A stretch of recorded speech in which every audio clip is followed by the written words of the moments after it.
ఈరోజు finance minister గారు introduce budget ఓవరాల్గా చూస్తే ఒక పాజిటివ్ నోట్లో పీపుల్ సెంట్రిక్ బడ్జెట్ అని చెప్పొచ్చు. ఎస్పెషల్లీ మధ్యతరగతికి ఉపయోగపడేలా కొన్ని ట్యాక్స్ బెనిఫిట్స్ చేయడం జరిగింది.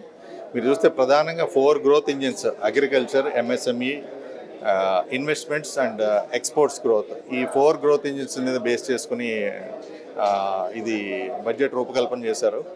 పర్టికులర్గా నేను ఫార్మా అండ్ హెల్త్ కేర్ గురించి మాట్లాడతాను కాబట్టి, as a chairman of federation of pharma entrepreneurs Telangana and Andhra Pradesh, we recommended to union government before budget allocation of around 2.5 to 3%, especially on the pharma and healthcare budget allocate cheyamani funds allocate cheyamani cheppamu. In addition, we also wanted to reintroduce the weighted tax deduction on the R&D initiatives మేము చేయమని చెప్పాము. Fine ప్రింట్లో చూడాల్సి ఉంది.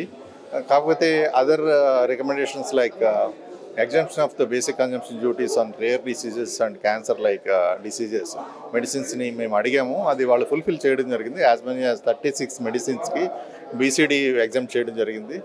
అట్లాగే ఒక private companies install చేసిన patient centric medication స్కీమ్స్లో provided they give the free medical services, ఈ డ్రగ్స్ మీద డ్యూటీ ఎగ్జామ్స్ చేస్తామని చెప్పారు. అది ఒక పాజిటివ్ మూవ్.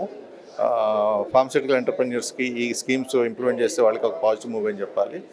ఇందాక మనం చెప్పినట్టుగా మెడిసిన్స్ కూడా ఏపీఐస్ ఇంపోర్ట్ చేసుకుంటే వాటి మీద కూడా బేసిక్ కన్జంప్షన్ డ్యూటీ ఎగ్జామ్ చేస్తున్నారు. కాబట్టి ఇక్కడ ఫైనల్ ఫార్ములేషన్స్ తయారు చేసే వాళ్ళకి, ఆయా రంగాల్లో చేసే వాళ్ళకి అది కొంత వెసులుబాటు జరుగుతుంది. అంతేకాకుండా మనకి heal in India initiative, that's a big initiative I must say. Affordable health care అంటే ఇండియాలోనే ఉంది. చాలామంది చాలా కంట్రీస్ నుంచి మన ఇండియాకి రావడానికి చూస్తున్నారు. వాళ్ళకి వీసా నామ్స్ కూడా ఈజ్ చేస్తామని చెప్పారు. That's a big thing because we know very well visas గురించి రాలేకపోతున్నారు చాలామంది. ఈ హీల్ ఇన్ ఇండియా ఇనిషియేటివ్ ఒక పెద్ద ఇనిషియేటివ్ అని చెప్పాలి. ఓవరాల్గా ఈవెన్ దో మనకి ఏదో హెల్త్ కేర్ గురించి అయినప్పుడు కూడా ఫార్మా రంగానికి ఇది ఒక పెద్ద బూస్ట్ అని కూడా చెప్పాలి.